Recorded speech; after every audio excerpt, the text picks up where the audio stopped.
Welcome to another edition of the Wednesday podcast for the SC Hub. My name is Rob. Everyone probably knows me better as Munster Mash. And today I've got Barney with me from Footy and Frothies. How's it going, mate? You're fantastic, mate. Thanks for inviting us on. Yeah, all good. I mean, look, this is, I would say, almost another bloody Christmas for Supercoach this week. We've had our first name of trials. We had the teams named. Footy is literally back tomorrow with the first trial, so I'm excited.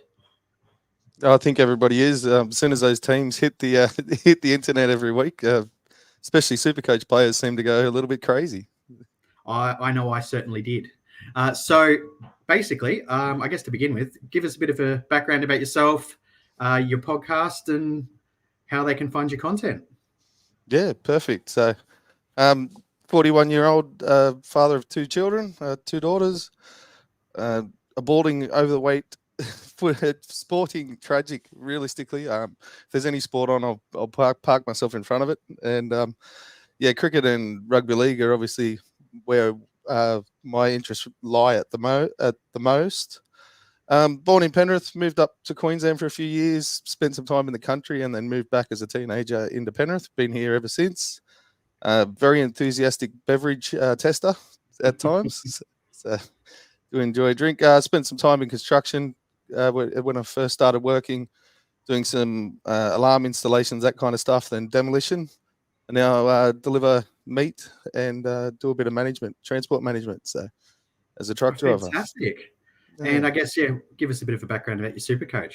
Yeah, so we've myself and my good friend Adrian have been doing our podcast now for our 5th season. We're coming back. We do a pretty deep dive into a review every week where we spend a good hour or two going through everything that happened in the week before, and then we like to do a preview, obviously on the leading into the Thursday with what we think might be happening in the next week, and some ideas around Supercoach and maybe a betting strategy or two. So we've been doing that this is our 5th season now. So really enjoying doing all that, and it's basically the chat that we'd be having between two good mates every week anyway. So we thought we may as well record it and put it up, see if anyone enjoys it.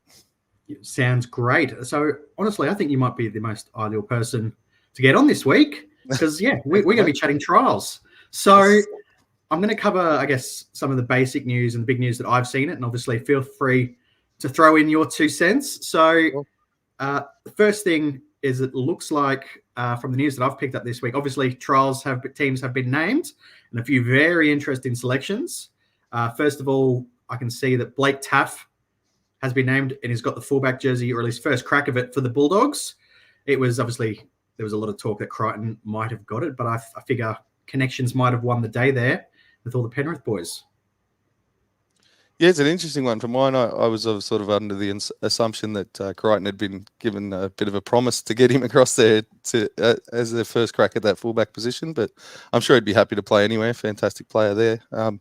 Taff's an interesting one for mine. He probably would be my first pick as fullback there, as he is an out-and-out fullback and has some of that electric speed and being able to beat opposition players one-on-one. He's priced pretty hard on his average where he was. He was only sort of a bit player at Souths, but he is averaged around that price. Really looking to see how he combines with the halves and some of the back rowers there leading into the season proper. But I do think there's a bit of money to be made, obviously, if the Dogs can get some of their attacking players set up properly there. Yeah, for me, I need to see how much the Dogs decide to use the sweep play. If they're using that fairly regularly, I think he'll cash in.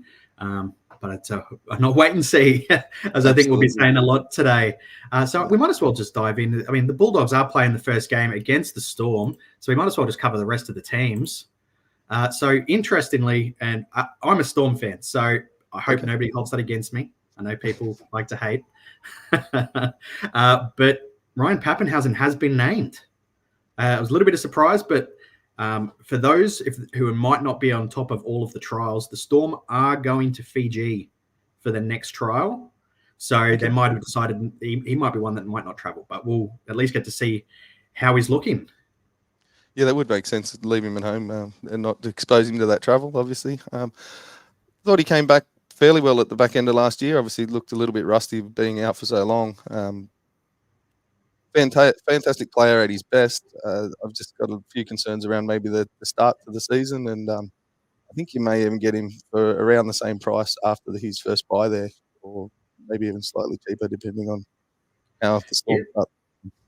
Yeah, very interesting. Like I'm fairly high on Pappenhausen. He has proven in the past that he is a bit of a gun. But for me, the big thing for him will be whether or not he's goal kicking. If he's goal kicking, great. If not, I think there'll be less value. And we know that Nick Meaney can slot them. Yeah, no, 100% correct. With goal kicking's a good 10 to 20 points, depending on how your side's going during the match. So could be a very big point of contention if you're looking at Pappenhausen. Yeah, the other main news, I guess, that we've seen from this game is mostly on the doggy side. So Drew Hutchinson's been named at halfback. We've got Sam Hughes has been named as the starting prop, who I think might be everyone's favourite cheapie at the moment, for front row at least. Let's see, what else we got? Trent Loiero is playing in the middle for the Storm. He's got the starting lock position. So that might be really good news for Sean Bloor later down the track. And I think that's the main stuff I can see here from a super coach point of view anyway. Yeah, 100%. I had Drew Hutchinson at 7 is probably a bit of a watch. I think that they may enjoy some of the stability he may be able to provide there. He's a proven player there in the 7. And he may get a position there. Maybe Bronson Xerri may be a pretty close watch in the trials, depending on how he's looking, whether he might be able to force his way into a position there in the centres at the start of the season. But I think you covered pretty much everyone else that we'd be looking at. The Storm have left a fair few out, so we'll probably be waiting more towards the second trial to see what their plans are. That's exactly right. So, but it'd be a very good watch. I'm very much looking forward to cracking open a can and settling down to watch that game tomorrow night. We'll move on to the next one, and this Friday we've got the All-Stars game. Yes, I've been to a couple of them, and I think it is absolutely fantastic. If anyone has the chance, I think it's well worth hopping along for the game. Great to watch live, and look, there's some pretty decent 2 teams named here. Yeah, some absolute superstars in the mix in this one. I think this will probably be the most exciting game of the weekend. To be honest, a few combinations to. Obviously, you got the Sharks halves in there, and the Indigenous All-Stars team would be a pretty close watch on how those guys are connecting. Whether there's been any improvement on the way they finished up last season.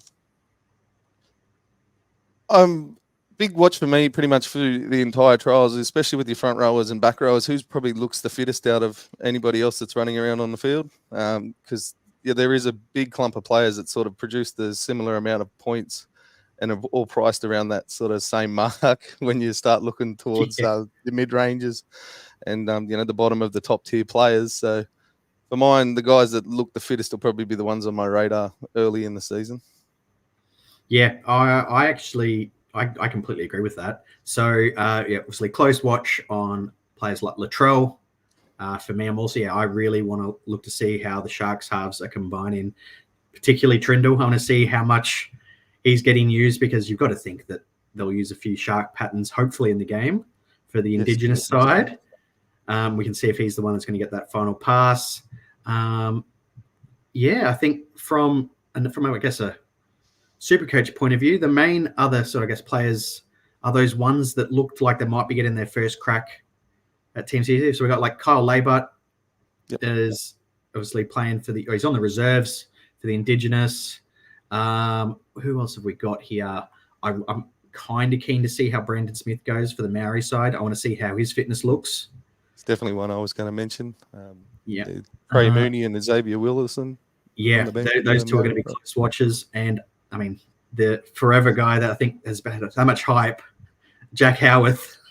Yes, he's been hidden away pretty well there by the Melbourne side. We thought with obviously they generally don't hand out contracts like that, the Melbourne Storm. So did expect him to play a little bit of footy earlier than he has, but definitely a big watch on him. And possibly Josh Curran, how his form was. We saw he was sort of left out a little bit towards the back end of last year with the Warriors. So how he hits the ground running this year will be interesting. Yeah. Now he has been named at second row for anyone listening. Obviously, we're pretty sure he'll get named at 13 for the Dogs, so it might be a bit of a different role. But as I guess we've just said, we're looking for fitness, not necessarily an absolute superstar performance. But yeah, if he looks fit and like he could pump out 60 minutes in the middle, I am hoping. The ownership will skyrocket, I would imagine. I think so. So, look, I think the big thing that's also going to be a big takeaway from this Indigenous, the All-Stars game, is that certain players that might actually be first in line for roles are playing this. So someone like a Tamari Martin might be the starting 5'8" for the Warriors, but he's playing this game. So he's not going to be in that trial, obviously. And there's going to be a few others, I think, in that same boat. Yeah, likes of Paliasia maybe looking at a starting spot there, and the fitness of Leo Thompson had a breakout year last year. I had some pretty big raps on him at the back end of last year, so I'd like to see how he's tracking at this time of the year. Yeah, 100%. So I think that just about covers the All-Stars game. So we'll jump to the next one, and on the Friday night as well. Oh, sorry, no, I take that back. The next game's on Saturday. Just after lunch, we got the Knights and the Sharks, who we've just been sort of talking a bit about. So the main sort of takeaways that I've got from these games are players named in the centres. So we've got Iro is named at one of the centre spots. So if you're a very close watch. One thing, though, to keep in mind is that we've also got Hiroti named at centre. So while I think Iro is probably... I don't think either of them will get named to start centre, but it'll be interesting as a bit of a shoot-off to see who might be getting first crack if there's an injury. Yeah, well, myself, I'm a Sharks supporter, have been since I was a little fella. I really think Sharks do need to have a shake-up in that centre position, to be honest. They've seemed to have lacked a little bit in the middle of the field, and to me it's just a no-brainer to have Talakai move back in either to an edge or back towards the middle and bring some of these young guys in. A little bit extra pace and lateral movement in that centre position could only help, in my opinion. But a lot of these trials, as I was looking through, there is a lot of players that seem to be in contention for one or two positions within their squad. So obviously the coaches are having a good look at their options, whether they're first replacement or even in the starting squad. So yeah, the same on the other side with maybe Mapalangi and Tuala as probably first cab off the rank for the Newcastle side. Yeah, you have literally taken the words right out of my mouth. I would have assumed that Tuala would have gotten first crack at wing, but only because he's played there before for the Knights. But yes, I mean, I have heard a few people have big raps on Mapapalangi. I think that's how it's pronounced. Yep. But he's also playing centre. So both of them are playing centre, and we've got Thomas Jenkins on the wing, which is, somebody needs to fill the role for Young.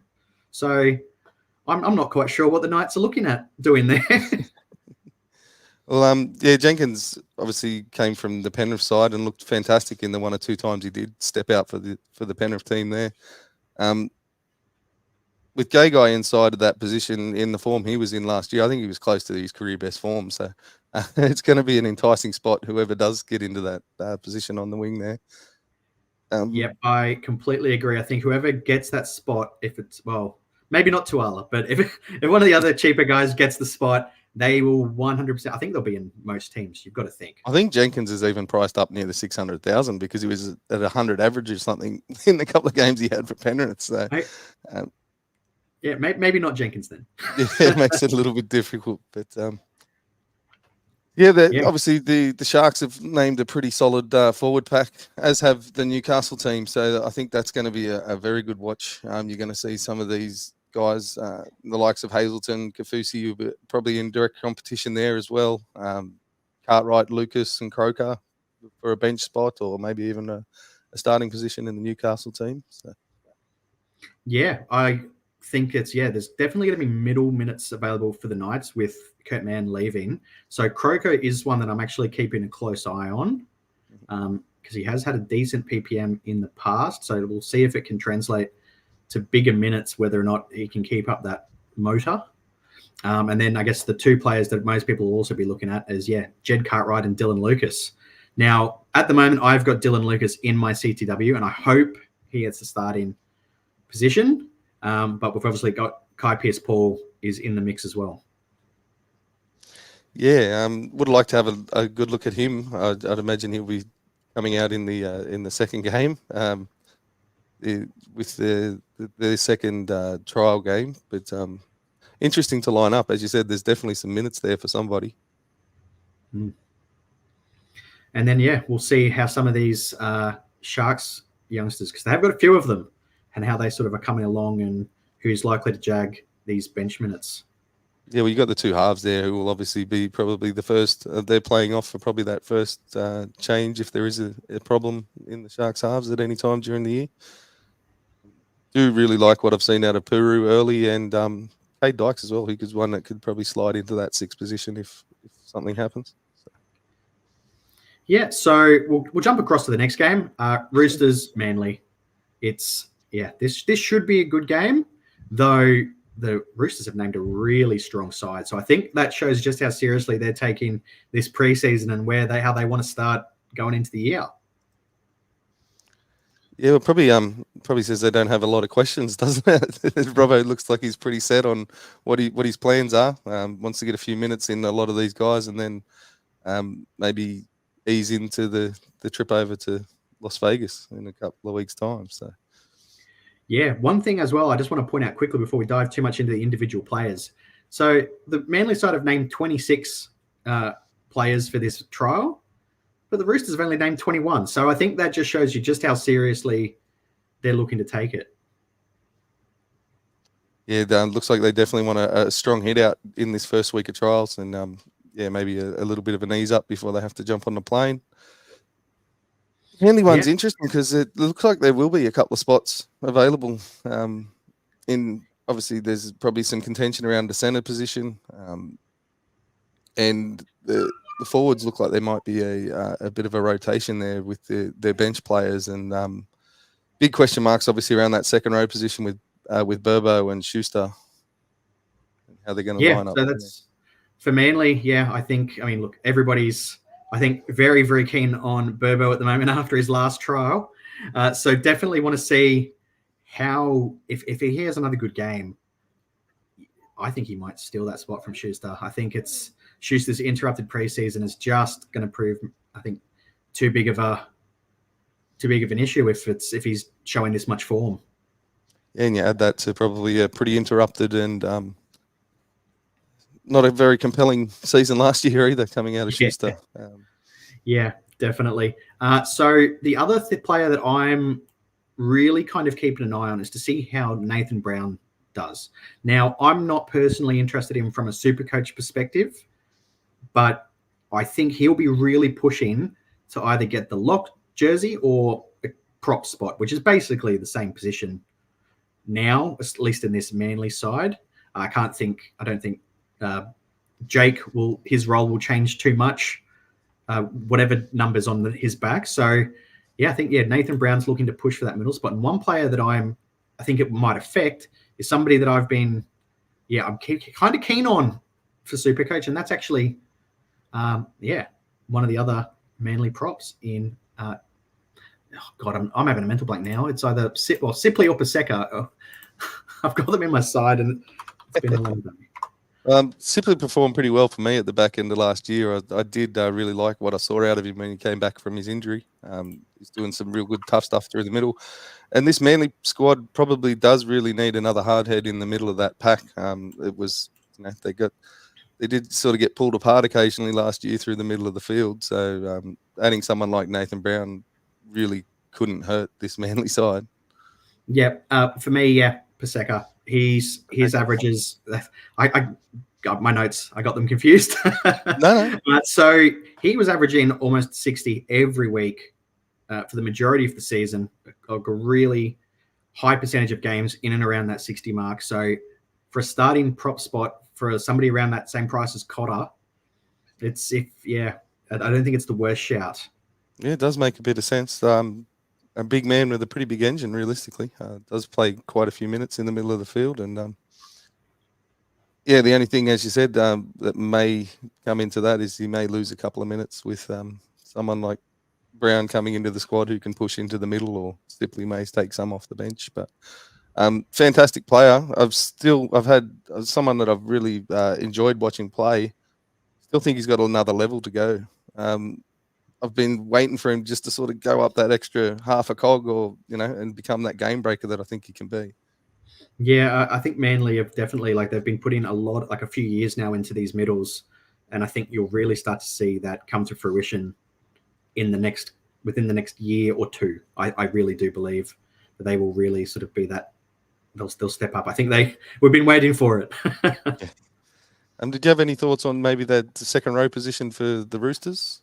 Obviously, we have Tupanua here, but there's a fair bit of depth in that position. Yeah, it's I honestly I can't pick it. Like, the one player that I think I personally I think am ruling out is, I don't think Angus Crichton will get it. Okay. I think he's at times shown a little bit too much, like, I might go to rugby. I might, for me, he's also on big money. So it's somebody that the Roosters might be happy to move on if they need to put money into other players, or if they want to make a real chance of signing somebody of a big name in the coming years. So look, I honestly, I can't pick it. It's like, Nat Butcher seems to be the incumbent as such. Yep. So I think he might get one spot, and then, I mean, I'm leaning Sia Wong at the moment, but I honestly don't know. Yeah, everyone, from what I've heard, everyone's definitely cheering him on to get into that position, because he seems like a pretty straightforward pick there in the second row if he does claim that starting spot. Yeah. Now, I just want to go into a little bit of Supercoach preseason strategy anyway. Sure. If anyone is interested in those Roosters second rowers, pick Sia Wong now. He is the most expensive out of those sort of mid-range sort of players. So if it turns out that Angus gets the job, you've already got the money put aside for it. So anyone like doing that preseason planning, that's the way to do it. Yeah, no, absolutely makes sense. And then, and if he does get the spot, obviously you've already sort of done the planning on exactly how you fit the blocks around him. So exactly right. All right, I think that just about covers it for those. So we've got, I guess, cheapy team of the year is up next at the moment. The Raiders and the Eels. So I think it's almost everyone's like real, like the cheapies in the center wing. They're almost all Raiders at the moment. It seems that way. Obviously, I'd say Tomako's pretty much a set and forget that for this Raiders side anyway. So that takes up one position, but it does seem like there's quite a few up in the air, including even fullback. Realistically, because it doesn't seem to know exactly what way they're going to line up. And KO Weeks is another one at 5'8" there as well. But as you mentioned, there's plenty of things to come out of this Canberra side if you're looking at a Supercoach perspective. Yeah, that's definitely it. I think the one other player that I think probably has one of the positions locked up, I think, will be Kotrich. I think he'll have probably one of the wing spots locked. But from there, who knows? And I don't think this side named helps much either. We've got, it doesn't, does it? No, we've got Stewart at fullback. We've got Hopewadi in centre, Savage on the wing, and then we've got KO Weeks and Ethan Strange in the halves. So I feel like the halves pairing is a bit of a shootout about who's going to get that number 6 jersey. Yeah, 100%. You've seen it's a pretty common thread through a lot of these trials. And for mine, I think the Schiller and Hopewade are probably realistically another one that's a bit of a shootout on the other centre position there. So, but you got to remember, you do have played fullback last year. I'm having a mind blank now. Seb Chris. Seb Chris to come back into this side in a couple of weeks' time as well. So, yeah, so I think this will be one of the games that I definitely want to watch, and I think the key is with the Raiders halves anyway is we want to see who's playing on the left, because that's where Whiten was. That's who they'll be replacing. I think that's probably the best way we can get an indication of who's going to get picked there, or at least we'll get first crack. So yeah, wait and see on that. The rest of the team is it's a pretty standard trial team, really. I don't think there's much interest in the forwards. No players really named, though. We can see here Zach Wolford is getting the start at hooker. So it might be that they start with him and then have either Starling or Levi on the bench. I don't know which two out of those three Ricky will go with. I don't. Rule number one of super coaches: never trust Ricky's selections because they will change week to week. So it's I don't know what's happening there. He has seemed to stick pretty solid with Wolford since he's come into their setup. There's probably a bench spot maybe in the Raiders forwards. You're looking at the likes of Puru, Mariota, and maybe one or two other guys, but you pretty much know that the whole forward rotation that's going to run out for the Raiders once we get into the first week. Some interesting ones for the Parramatta side again. I think the likes of Simonson and Harper again, another direct sort of shootout of trying to find someone to fill in that one position in the centers there. Yeah, and I think I guess the one sort of the few players that I'm really looking at is obviously the hooker. Brendan Hands is getting first crack this, but I wouldn't be surprised if we see a bit of he gets one full game, he doesn't get the second game, that kind of scenario. So I think that's what we might see is 80 minutes for each of them in either game. Though Tuolangi is getting a start at second row, which I think is a very interesting decision because I thought Cartwright had done enough last year to potentially keep that spot, but we'll wait and see because he obviously offers that bit more flexibility off the bench, I think. I think it's more of a case of possibly they know what Cartwright brings. They had him there all last year, so they want to have a real good look at Tuolangi and maybe set him up with a certain style of play that they're looking for him to go out and produce. Has been unsettled the last couple of years, so it's interesting to see how he fits in with this Parramatta forward pack. Yeah, and I think it is key as well that Ryan Madison's been named at lock. So I think any chance of him going back to second row, I think that pretty much squashes that. And pretty fair call. Yeah, that pretty much covers it, I think, for those two teams. And then we've got the last game on the Saturday is the Charity Shield. So Rabbitohs Dragons. I'm pretty keen for this. Should be a pretty good matchup. Obviously, there's a few missing out of both squads here, but sorry, I've just gone past my notes. I was just going to catch up. Yeah, so I guess one of the biggest things coming out of this is obviously we're seeing Zach Lomax on the wing. He's not got the fullback spot.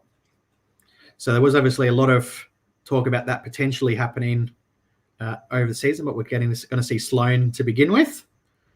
So it'd be very interesting.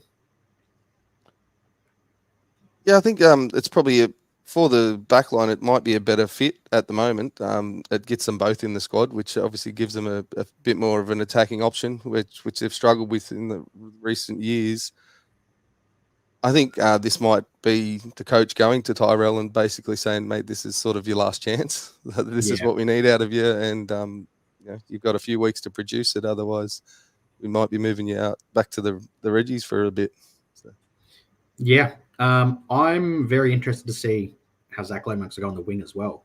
If he was to stay there the whole season and showed the work rate that I guess we expect from wingers in the NRL these days, I honestly think he'd be probably in the top 6 or 7 center wing by the end of the year. Yeah, good finisher, kicker. I don't see anything being wrong with that, and wouldn't hurt if he did take those few extra hit ups that it's expected out of wingers these days. Could only make it a bit better for him. Consistency's obviously been a big key to his last couple of seasons, and might just stabilize exactly what they want out of him and calm him down a little bit. Yeah, well, we won't see as many of those flick passes from the wing as much, I don't think. Then, but at least if he does throw them, they'll be going back in field and not over the touchline. That's correct. That's definitely something I'll be keeping an eye on. And we've got Kyle Flanagan's getting the crack at number 6. Yeah, to me that makes sense. Yeah. Adds another kicking option to the Dragons, which they've sort of struggled with recently. Bit more stability on that left-hand edge, and can hopefully take a little bit of pressure off Ben Hunt, because we know how much pressure that poor bloke's been under for the last couple of seasons. Now, for me, Kyle Flanagan is the pick of the cheapies in the halves. Like, I think he's the number one choice that people should be going with. Like, he showed at the Doggies that he's got a half decent base, like, and obviously not Dylan Brown levels, but enough that it's better than quite a number of halves. So I think you probably could expect sort of a 20 to 30 for him most weeks at a minimum. I really like Kyle Flanagan. Yeah, well, obviously showed early in his career at the Sharks that when he's got his head on, he's a pretty good organizer of a football team. Get him around the park, as you said. If you get the base stats out of him, and the Dragons are realistically going to have to at times play a little bit of touch footy to provide some points, I would imagine, as they do look to have maybe a forward pack that might be on the back end of some of the competitions against some of the stronger teams. So if he gets a chance to play with a bit of freedom out there, you might get some upside with some attacking stats as well. Now, for anyone that hasn't looked at Kyle Flanagan, number one, he's cheaper than Aiden Caesar, which is pretty good. He's only $40K more expensive than KO Weeks. So I think for somebody like KO Weeks, who I think might rely quite heavily on attacking stats if he got the 6th job, yeah, that's why I like Flanagan better. And I think he's, I mean, the duel on KO is nice, but I don't think you're going to use him that much at fullback in a cheapy position. For me, number one pick. For the cheapy 5'8". Yeah, of course. And everyone's looking to probably find one of those, because the other 3 are going to be guns, I think. It's just the way it's set up this year that you're probably going to have to go in with 3 of the stronger choices at the start of the year. Yep, that's the way I'm leaning for myself. Looking at the rest of these, these lineups, there's a couple of other very interesting decisions. With one of the biggest cheapies, I guess, people have discussed in the offseason is Tallis Duncan. He's on the bench. Jai Arrow's getting first crack at second row, which is not a massive surprise, but I guess we were all hoping, weren't we? Oh, absolutely, we were. We saw it looks every part of first grade footballer when he came in and played a few games at the back end there for South Sydney last year. May just be a case of needs to wait his time. 6-8 weeks into the competition and really force his way through. That's basically all these guys that are coming through. That's their role, isn't it? Is to oust the guys that are in front of them and really prove to the coach that they've got what it takes to take a jersey off somebody. So would really still like to see him named in and around that 17, obviously at the start of the year. But it's looking maybe a little bit less likely if Arrow does move into that second row position. Yeah. Now, the forward pack for the Bunnies, I think this could be what we see round 1, apart from obviously the fact that Marmazelis has been named over Cook, who's just not been named at all. But yeah, Totola and Kepi with the starting prop roles, Murray at lock, and we'll see if Keon has swapped over to the left, because Jai did play there last year when he was on second row. So maybe they keep it that way. We don't know for sure. Wait and see, I guess.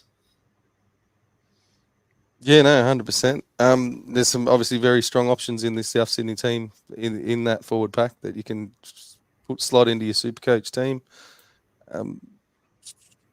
I think Tom Eisenhuth, if he does end up in and around that spot in the Dragons, there's probably someone that a lot of people will be looking at. I obviously have watched a bit of him over the last few years, being a Storm fan. I like Eisenhuth. I think he'll get first crack at the second row position. Look, I don't think he'll set the world on fire from an NRL perspective, and I don't think he'll do it from a Supercoach perspective either. But he's a second rower available in CT Dub. I think he's probably safe for a 40-45 because you know that he's gonna at least work.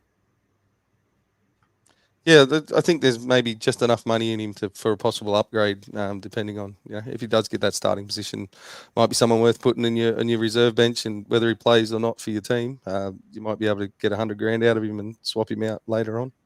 Yep. Look, if he does get that starting position in second row, I think he'll be in most teams. Look, we all love a second rower in CT Dub. If we can get a couple of them, I think everyone will be very, very happy. Well, that's a pretty what's happened to Souths over the last couple of weeks. That CTW has now become very interesting, obviously. Yeah, it has. So we've obviously got that wing spot up for grabs, and we'll see. We've got Tane Milne's got the crack for this trial, but I think that could be wide open. Oh, absolutely, 100%. And now you're looking for probably a centre there for a few weeks as well. I'd imagine it would be Tass coming back in, but that first emergency is also beckoning. Yeah. With well, one more I mean, might go do down. we know yet if Whiten's going to be fit for round one? I don't think he will be. I think he's suspended, wasn't he, for round one? Yes. He have a suspension hanging over his head? Yes. Yeah. So for at least one game, we'll have somebody else. So, yeah, we'll have to keep an eye on to see who gets that job. Now, the other player, I've spoken about it on a previous podcast. I do like the potential middles and the minutes they might get in the Dragons. Also, I'll be keeping a close eye on the rotation to see if it is Jack de Belin, if he keeps getting sort of close to 80 minutes, or if it goes down, or if there's an increase for Blake Laurie, who, from an NRL perspective, I quite rate. I quite like him as a prop. Yes, 100%. But yeah, so we'll wait and see. And then I guess on the bench, it's everybody's favourite Nuff. Viliami Fafita has been named. So that might actually be something to keep an eye on. If he jags a bench spot, that could be very interesting. Yeah, there's a couple of those guys there that in the likes of Egan, Mulhausen, and there was one more that I've actually, who have I got here?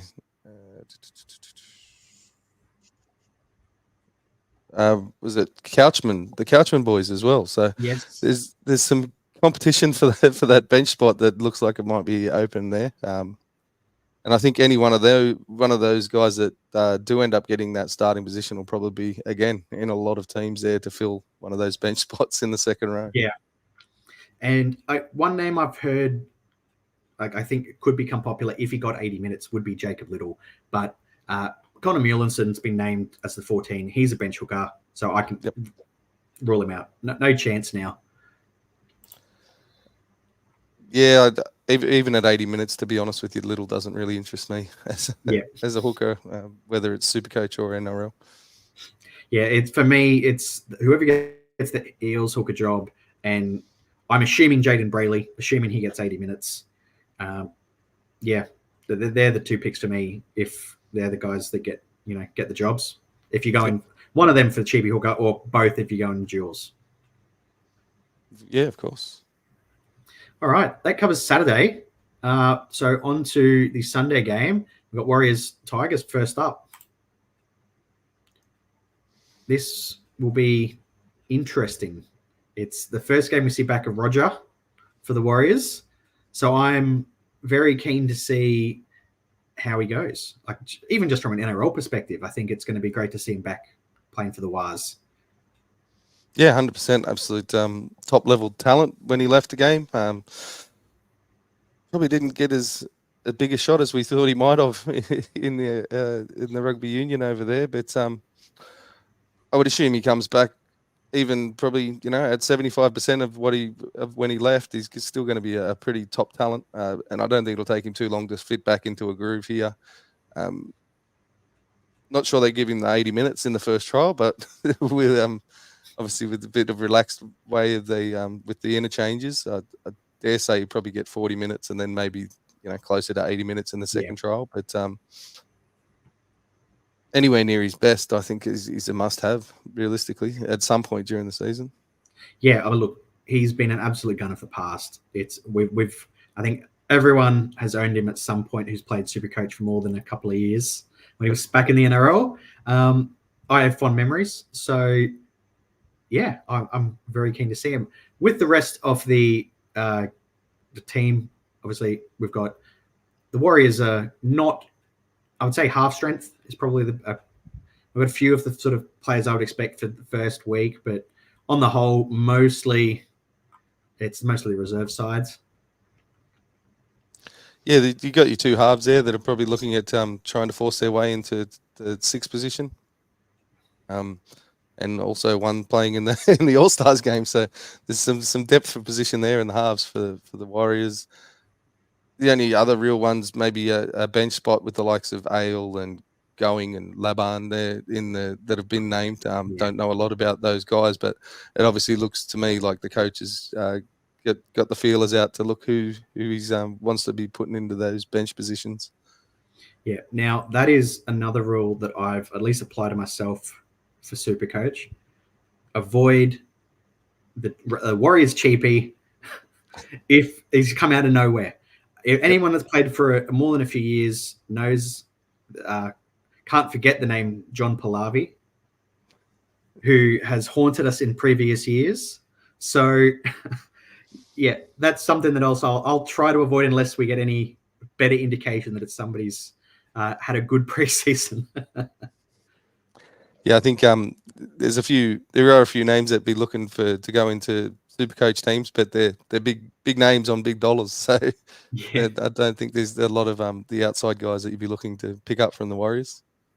Yeah. Now going to the Tigers, they've named I would argue a much stronger side and much closer to what we would see for their first game in round 2. So yeah, it's not a bad little side there.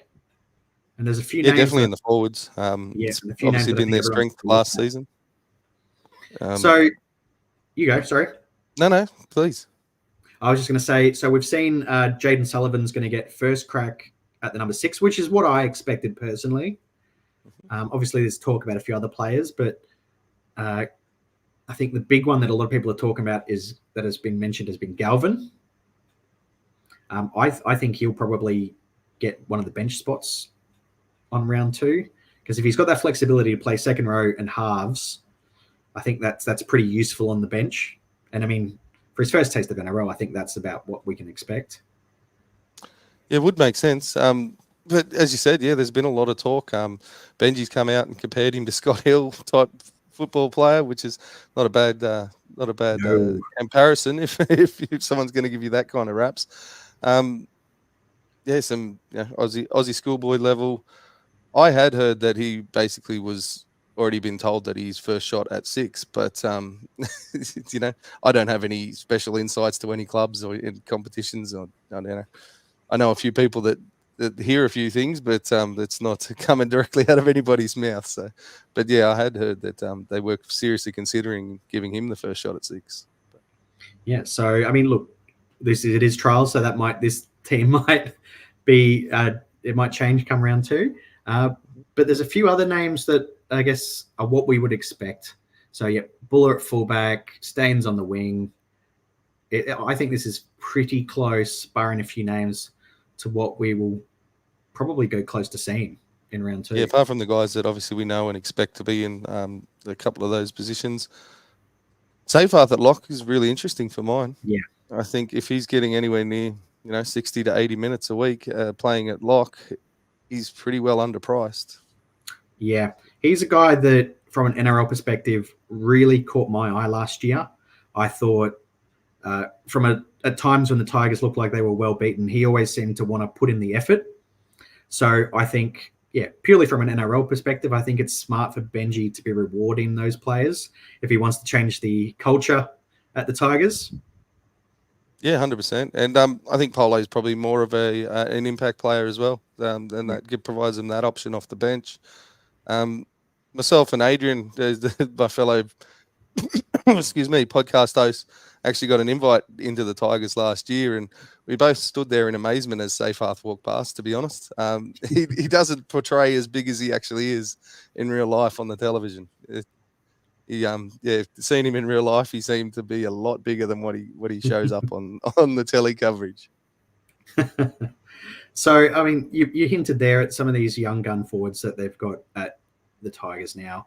So, yeah, Pole, I've heard quite a few people say that he's on the radar for them this preseason. So, yeah, he'll be somebody I'll be watching in the trials. And same with Finu.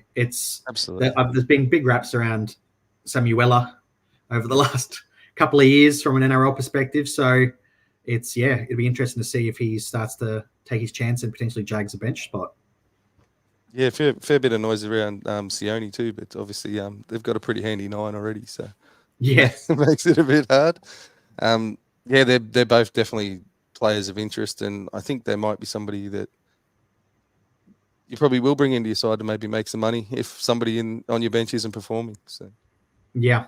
So we hinted at him a little bit earlier, and we'll discuss him before we move on. So Aiden Caesar was the talk of a lot of people for one of those cheapy, I guess, 5'8" spots. Generally, I don't think I would pick him at halfback. I still think it's Cleary and Hines and Daylight than anybody else. So, look, I think he'll probably get the goal kicking. You got to think so. And I can only recommend anybody that is thinking about Caesar, look at his base stats and think, look, he's been, 5 years out of the NRL now? Yep. He's 5 years older. I'd go other ways. Probably come back a smarter player, bit more organised with you'll know the ins and outs of his game. But I've never been a big one for anyone coming back from the Super League back into the NRL, just especially early. Definitely, yeah. I think it'd be someone you'd want to wait at least 6 to 10 weeks and see how he really gets the rust out of after playing in the Super League. So. Yeah. All right. We'll leave that one there, and we'll start talking about the 4 Queensland sides who are left. They're both playing on the Sunday.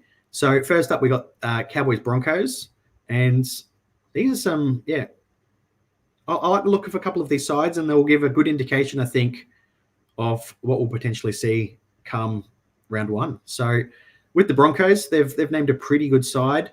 So you've got Walsh, Oates. Their backline is, I would say, pretty close to being full strength. Obviously, you've got players like Staggs in the All-Stars, and Cobbo is actually named here. So, it's a pretty good side, and I think, apart from a couple of names, I think you're probably going to see, that team run out in Vegas.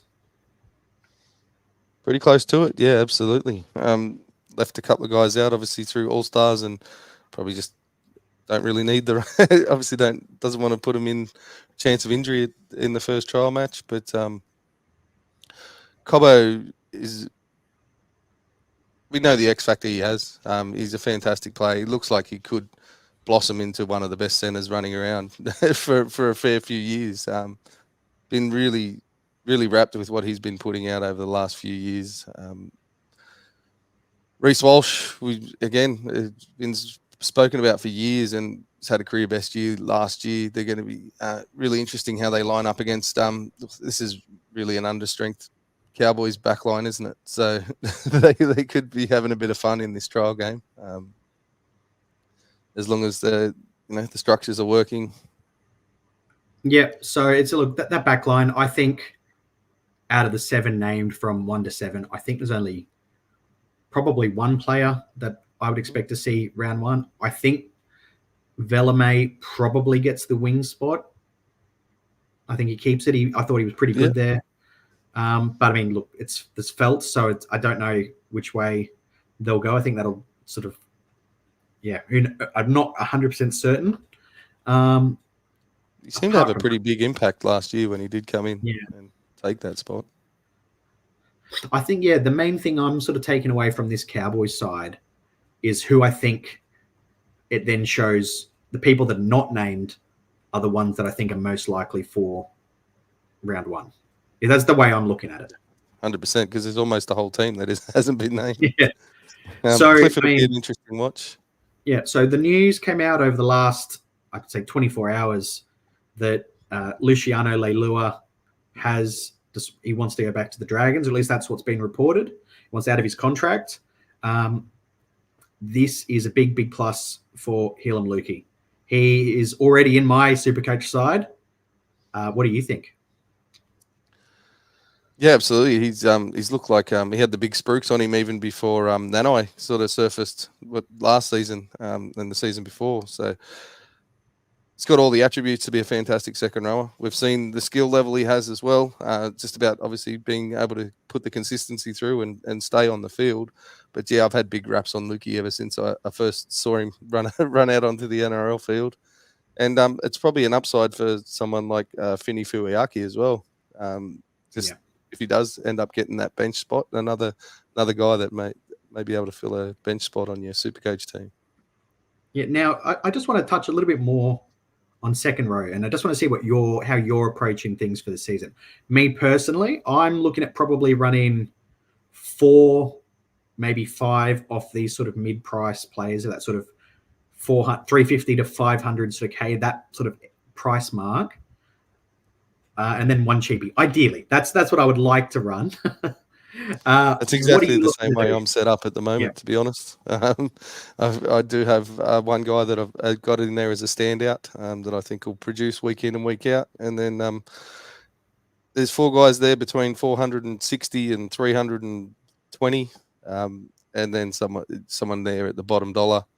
And a dual with the front row position as well. So I always do like to have someone that can be a bit of a fallback when times get tough through injury, suspension, or buys, etc. That can fold back from the front row back into the second row, and vice versa. So. Yeah, so I'll do a bit of a choice as well. I want to see where you sit on this. Sure. If you had to pick either Brendan Piakura or Helam Lukey to start the season, which way would you go? Both starting, obviously. Yep. And both looking like probably 80. Probably Piakura. Yeah. I know that they're both very similar players. I just think there's probably a little bit of an upside with the Broncos in the way that they structure around their halves. They really do enjoy having that hard line back rower running onto the ball, whereas I don't think you see it as much on the left-hand side for the Cowboys. You see it through Nanai on the right a lot, but I'm not sure they're set up to go to the left with the short ball as often as they do on the right. So I'd probably go with Piakura, but I think you're splitting hairs between the two of them, to be honest. I think it's going to be pretty close. Yeah, I honestly don't know. So the two big things that I'm looking at is Helam Lukey is obviously probably that touch more expensive than some of the others at 470, whereas a lot of these other guys are sort of like 400 to say 430, 440 kind of price. But the Cowboys do have a pretty good draw, and their first buy is not till after that first round of Origin. And the Broncos probably have got one of the tougher draws for the first 6 weeks, to be honest. But so like I think if I have the coin, I think I'd go Lukey personally. Yep. But I think they'll be they'll be very, very similar come the end of the year. I think they'll be very close. And I could take both. I'm not sure yet. I think with a few of these second rowers, I think this is what we're going to be looking at come round 1 teams is splitting absolute hairs to see which. 100%. And that probably does come back. Sorry, mate. So it's I guess it's also playing into what I'm looking to do with other positions. I think I want to set myself up so I can trade hard in this, because I don't think anyone's going to nail it. I think everyone might get, say, like 2 out of 3 kind of is where we're sort of looking at, maybe 1 out of 3, and we're trying to sort of chase who does well to begin with. So, but yeah, whoever can really nail this to begin with, it'll be a bit of luck, which we all need in Supercoach, and 100%. And then it's just going from there. This I think will be everyone will be pulling out hair in that week 1, and we'll see 5 questions asking this and 1 for everything else almost. And yeah, the start of the season is really can make and break your Supercoach season, can't it? And you get 8 weeks in and go, oh no, what have I done? And your team's a mess, or vice versa, and you've absolutely killed it. And yeah, these positions, these questions probably do come back to having a good breakdown and an idea of what you think the draw looks like for a lot of these teams.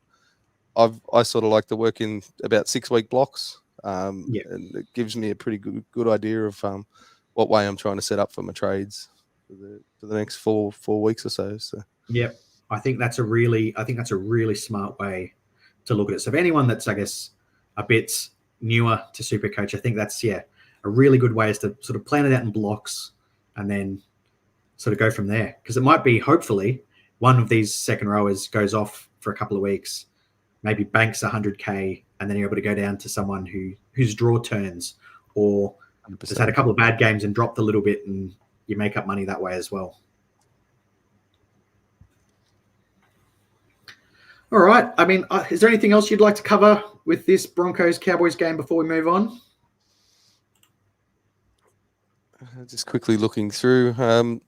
Realistically, it's just probably only the bench spot for the Broncos is still probably, there's question marks around the likes of Hetherington and Baker there, who might be getting that bench spot.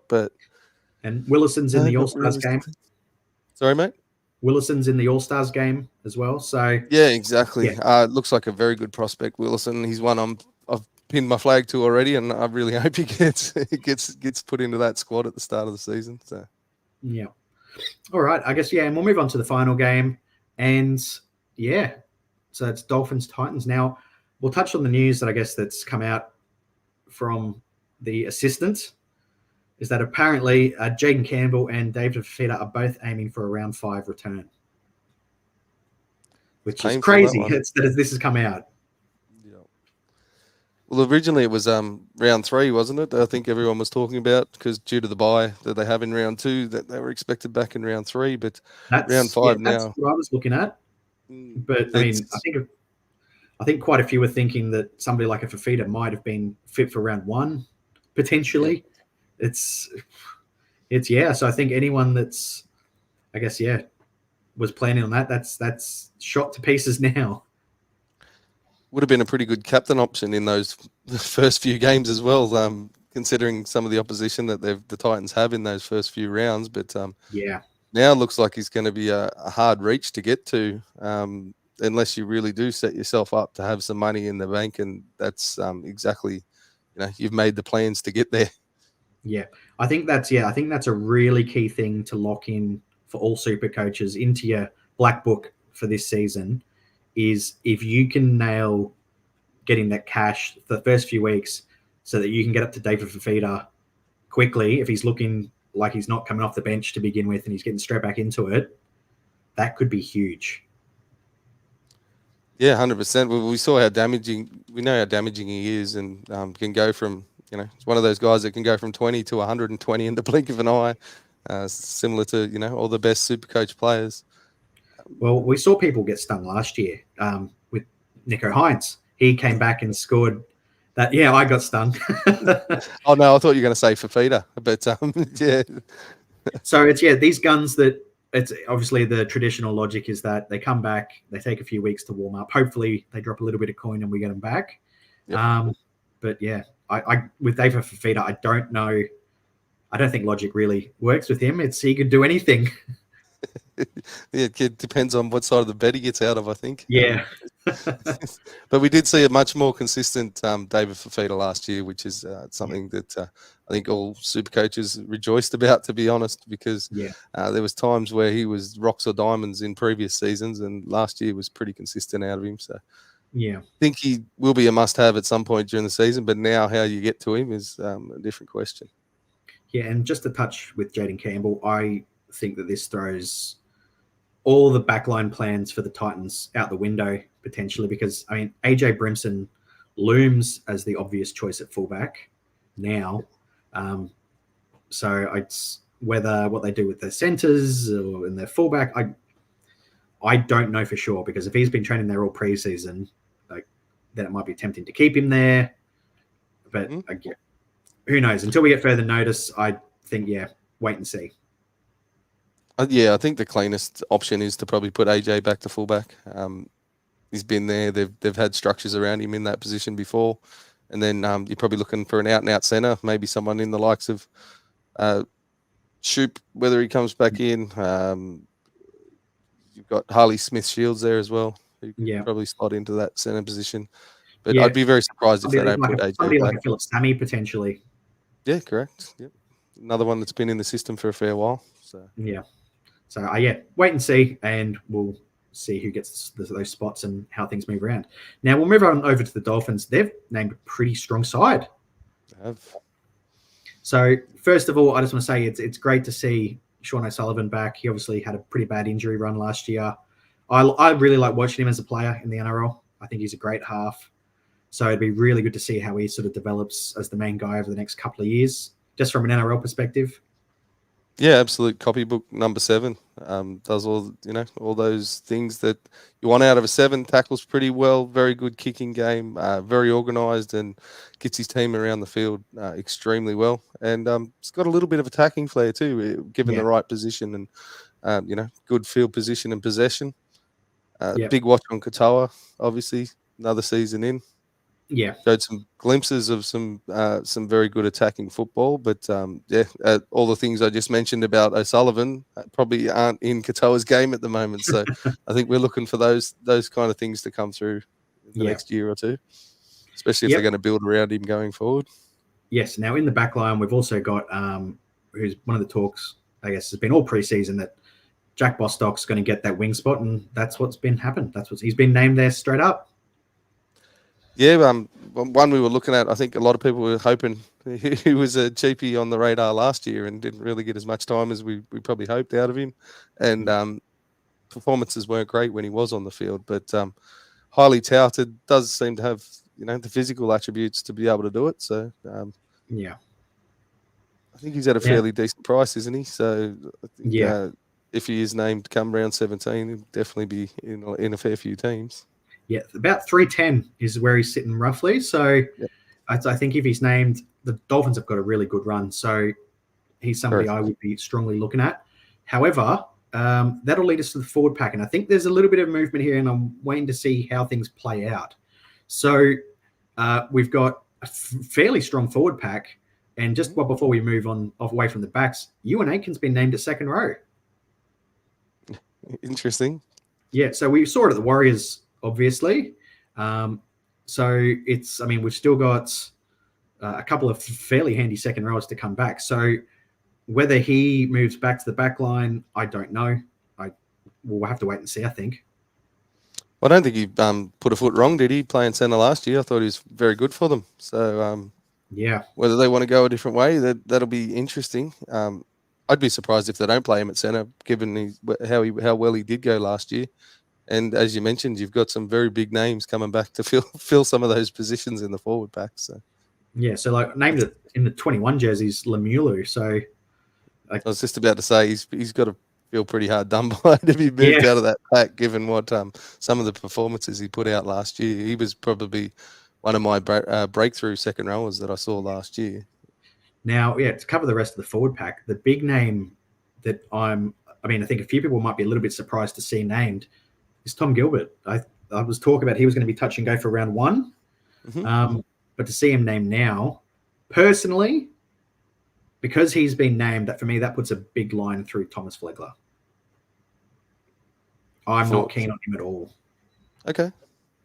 Yeah. I think Flegler's probably priced a fraction high as it is, to be honest. If I can't see him going any higher than, he's not. I don't think he's going to make you a great deal of money as it is. So there's probably definitely other options in that front row that you'd be looking at. Gilbert's one of my favourite players, to be honest. I love the way he plays his football. Aggressive, no nonsense, gets in the face. He's got a nice little offload as well as all the other stuff he does.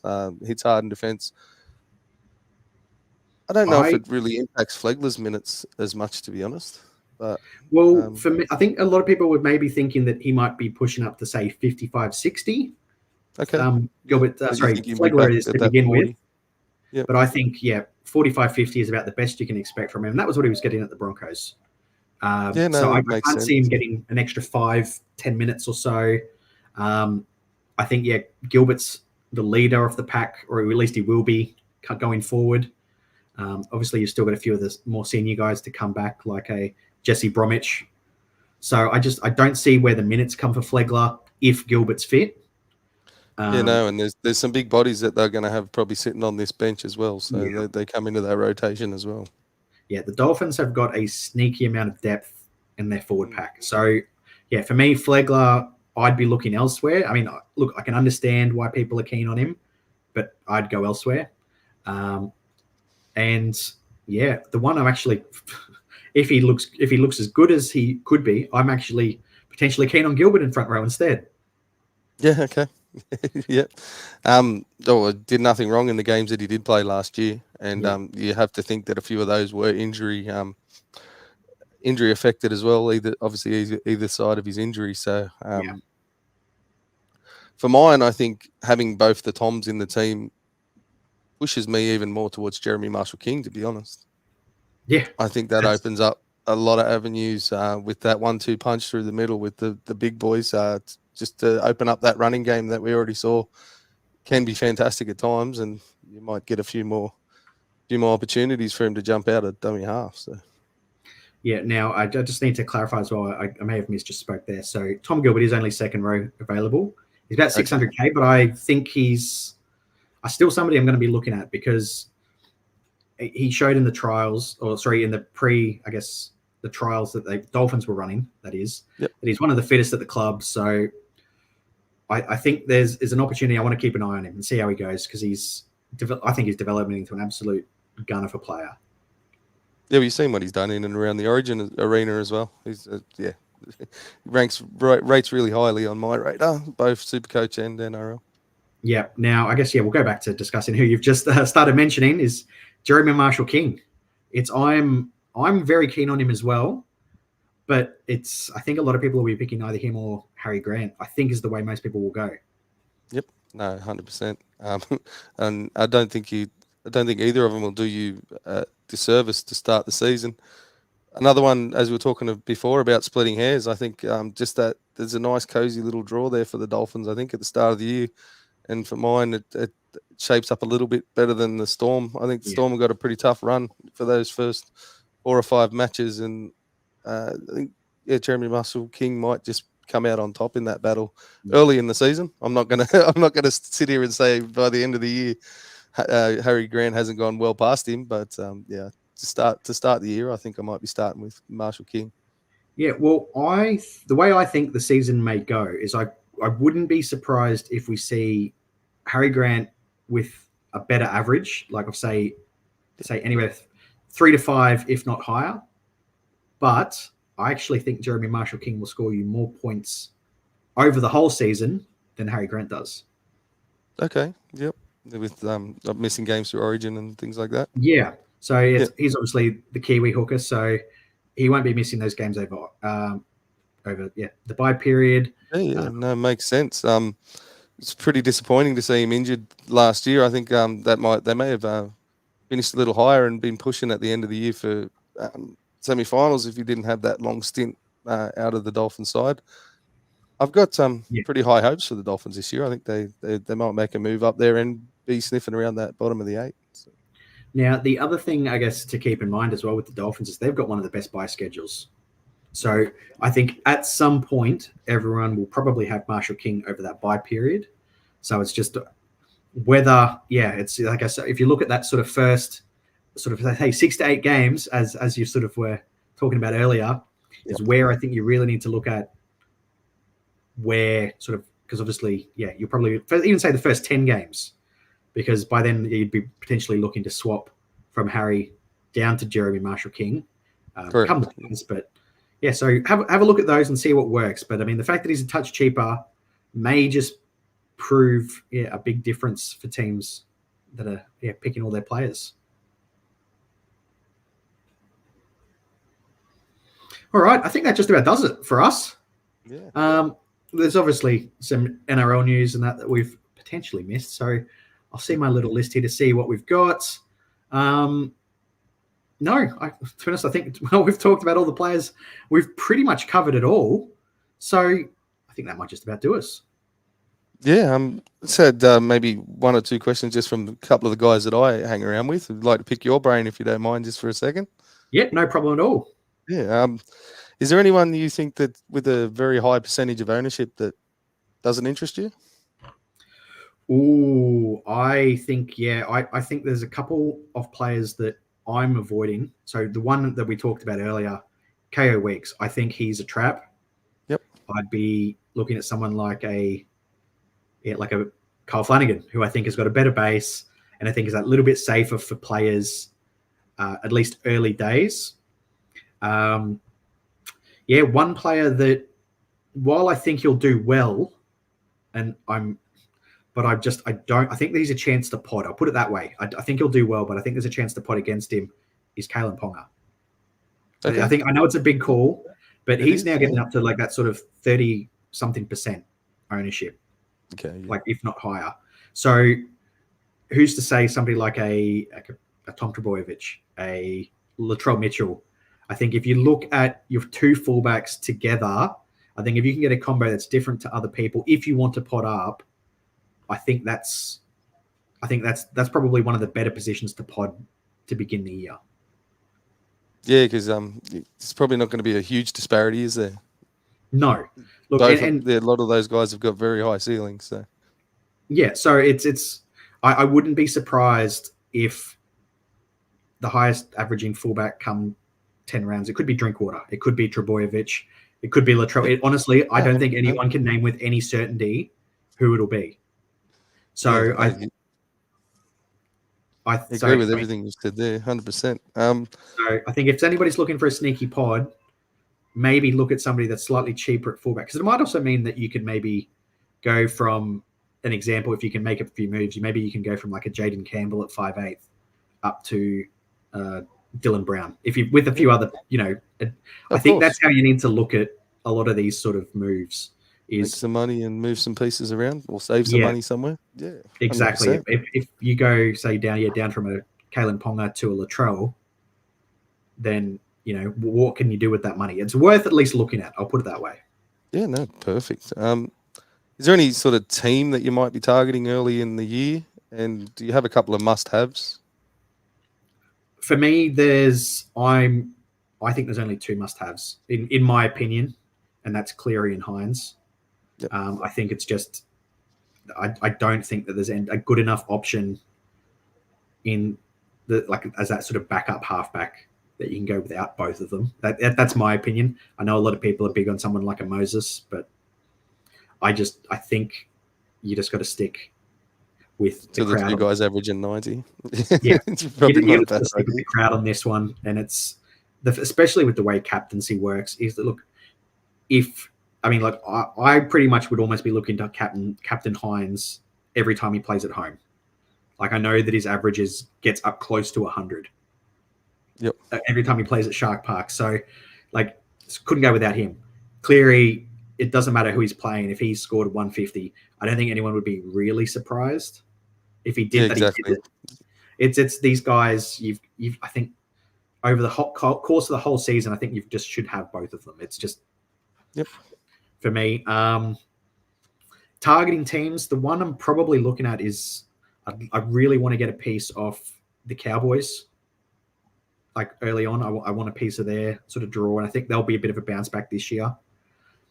And if I can, I'd love to get somebody from the Sharks, like as extra, apart from Hines. Like I want to have somebody else I could potentially, get some points from. So I might. Politano, Nicarima. I think even look, if Pappenhausen is not fit for round one, or if he's not looking like he's got a goal kick or anything, even Will Kennedy's, you could do worse punts than him as your sort of mid-range / slightly cheaper fullback. It's something like that. I think is the way you got to look at things. Involved in a lot of their attack, 100%. Yeah. Like if you go in mid-range, I guess at 5'8", I like Trindle. I like the look of Trindle. I think he has the ability that he could potentially go like 70-70 and then rush up. Like over the course of the season, I think he would only average less than that. Yeah. But for somebody to maybe go like that, bang, bang, bang early on, I think you could do worse. Yeah, 270s and an 80 or something, and then you jump off. Or yeah, exactly. It's that guy that you can go, all right, maybe you hold him for 5 rounds up until the Sharks buy, or 6 rounds, and then jump over to Dylan Brown. Perfect. And just one more from a friend of mine. Yep. Would a tough draw put you off someone that you were already pretty keen on? Say they had 6 games in a row that would just looked awful. Depends on the position. So I'll use the Broncos. We know they've got a pretty tough draw to begin with. So that makes me more keen on somebody like a Payne Haas, who I think will potentially get through a bit more work. Yep. But compared to, like, say, a Reece Walsh, he might start a little bit slow, and then he might be somebody that you look when the draw turns. That's when you grab, and if he's dropped a few dollars in particular, that's the way you might be looking at it. So that, I think, I know it sounds awfully simple to discuss it that way, and I mean, that's a conversation I had with myself the other day. To be honest, these guys might prove me wrong as well. I mean, like, once again, we're talking about which fullback could average the highest. If Reece Walsh just comes out and blitzes it, would anybody really be surprised? No. It doesn't. Like, some of these players, they could just do it. So but I guess on the whole, you generally say tougher draws, or if they're playing someone like, say, the Panthers, Storm, who are known to be good defensively, then you kind of avoid the attacking players, or players that really, I guess, benefit from the attacking stats. Makes 100%. It makes 100% sense. And yet also just have a look at teams that do well from defending from a Supercoach perspective. Like, obviously, the Tigers were pretty bad by the end of the year, but early on they were actually, from a Supercoach points perspective, teams weren't scoring a heap of Supercoach points against them. So also look into that. No, perfect. All right, cool. All right. We'll call it there. I don't really have any other questions. So anybody listening, we have got a group code going for the SC Hub overall comp. The code is 292097. Jump in. You'll get to see how you're doing against quite a lot of people. And I mean, the chat's been going absolutely bananas in the Discord since basically these teams have dropped. So if you want to get in and have a chat, look, there are so many people that are willing to get in there and have a discussion with you. Sometimes a bit more fiery than normal. But I mean, that's what we love about Supercoach, isn't it? 100%. Right. Well, look forward to it. Yeah, Barney, thank you for joining me tonight. Where can everybody get your stuff for, Footy and Frothies? Obviously, all the socials, Facebook, Instagram, X, TikTok, and we stream our 2 shows weekly on Apple Podcasts and Spotify. Yep. All right. Fantastic. Look, you can get all the SC Hub stuff from the same channels. Have a look in the different links to see where you can get it. Basically, we'll see you guys again on Sunday night with Scoop and Mr. Charity, plus if they get a guest. So I'm not 100% certain what they'll be discussing. I'm almost certain, though, it'll be about the trials and what we've just discussed, confirming or saying that think we were wrong, which we'll see. All right. Thanks, guys, and have a good night. Thanks, everyone. Thanks for your time.